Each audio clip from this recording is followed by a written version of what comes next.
katika nchi niliyozaliwa, aliniapia akisema, nitawapa uzao wako nchi hii. Yeye atampeleka malaika wake mbele yako, nawe utamtwalia mwanangu mke tokea huko.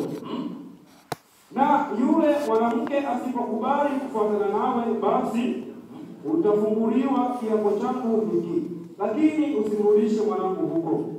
Yule mtumishi akaweka mkono wake chini ya paja la Ibrahimu, bwana wake akamwapia katika neno hili.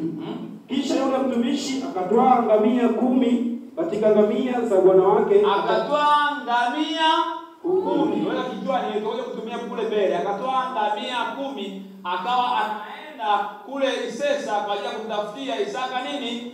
Mke. Pamoja na ngamia wangapi? 10. Hao ngamia 10 ndio kuwatumia pale mbele, Naendelea. Na mali zake zote za bwana wake zilikuwa mikononi mwake. Akaondoka akaja mpaka Mesopotamia, mpaka mji wa Nahori.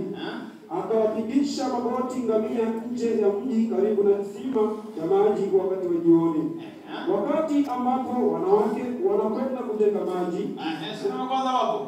Ngamia walikuwa ngapi? 10. Akawapigisha magoti, yani maana yake ni kama vile aliwasogeza katika ile birika ili kama watotee maji wafanyeje? Wanywe. Kwa hiyo leo ndio nasema aliwapeleka kwenye dimbwi au bwawa kwa ajili ya nini? Wanywe.